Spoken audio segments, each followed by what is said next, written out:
আসসালামু আলাইকুম সুপ্রিয় দর্শক, কেমন আছেন সবাই? আশা করছি সকলেই ভালো আছেন। আজকের ভিডিওতে আমরা মালয়েশিয়ার কলিং ভিসা সম্পর্কিত কিছু গুরুত্বপূর্ণ তথ্য আপনাদেরকে দেওয়ার চেষ্টা করব। আপনারা বর্তমানে বাংলাদেশ থেকে হয়তো হাজার হাজার বাংলাদেশি আছেন যারা মালয়েশিয়াতে যাওয়ার জন্য অধীর আগ্রহে বসে আছেন। আজকের ভিডিওতে মূলত আমরা বিস্তারিত আলোচনা বা বিস্তারিত তথ্য আপনাদেরকে এই ভিডিওতে দেওয়ার চেষ্টা করব। অবশ্যই আপনারা ভিডিওটি সম্পূর্ণ দেখবেন। চলুন ভিডিওটি স্টার্ট করা যাক। চলতি মাসের শেষ সপ্তাহ থেকে মালয়েশিয়ায় কর্মী যাওয়ার ঘোষণা থাকলেও এখন পর্যন্ত দেশটি থেকে কোনো কার্যাদেশ বা ডিমান্ড লেটারই পায়নি রাষ্ট্রায়ত্ত প্রতিষ্ঠান বোয়েসেল। তবে মালয়েশিয়া থেকে কর্মী নেওয়ার চাহিদা পত্র পাওয়ার সঙ্গে সঙ্গেই কাজ শুরু করবে বলে জানিয়েছে প্রতিষ্ঠানটি, যেখানে একজন কর্মীকে মালয়েশিয়া যেতে খরচ হবে 1.5 থেকে সর্বোচ্চ 2 লাখ টাকা। এদিকে এই প্রক্রিয়া সাধারণ শ্রমিকদের আর্থিক নিরাপত্তা নিশ্চিত করতে বেসরকারি খাতের ক্ষেত্রেও অভিবাসন ব্যয় কঠোরভাবে সীমিত রাখার পরামর্শ দিয়েছেন সংশ্লিষ্ট বিশেষজ্ঞরা। বিস্তারিত জানাচ্ছেন ইমতিয়াজ আহমেদ। গেল জুনে প্রধানমন্ত্রী তারেক রহমানের মালয়েশিয়া সফরকালে সবচেয়ে বেশি আলোচনা হয় দেশটিতে বন্ধ থাকা শ্রমবাজার চালু বিষয়টি। সফর শেষ হতে না হতে তৈরি হয় নতুন গতি।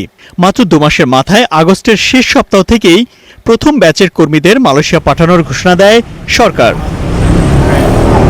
প্রাথমিকভাবে রাষ্ট্রায়ত্ত প্রতিষ্ঠান বোয়েসেলের মাধ্যমে এই প্রক্রিয়া শুরুর কথা রয়েছে।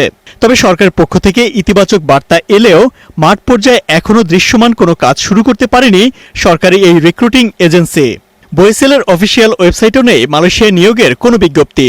যাওয়ার জন্য ইচ্ছুক, কিন্তু তাদের তথ্য কেন্দ্রে আমরা গেলাম, তারা বলতেছে তাদের এখানে নাকি কোনো সুযোগ সুবিধাই আসে নাই মালয়েশিয়া যাবার জন্য। তারা বললো যে আমাদের এখানে আসে না, আসলে আপনারা জানতে পারবেন, অনলাইনে ঢুকলে আমরা নিয়োগ দেব যে কি কাজে আপনারা যাইব, টেলিগ্রামে আসলে আমরা জানাবো। বোয়েসেল কর্তৃপক্ষ বলছে মালয়েশিয়ার সরকার আনুষ্ঠানিকভাবে এখনো কোনো কর্মী নিয়োগের চাহিদাপত্র পাঠায়নি।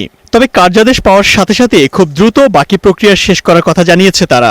স্পেসিফিকভাবে fixed date and time line আমরা এখনো পাইনি।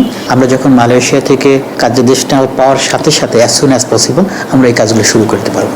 খরচের বিষয়টা হচ্ছে যে সরকারের নির্দিষ্ট যে ফি এর বাইরে কোনো কিছু হবে না। সেক্ষেত্রে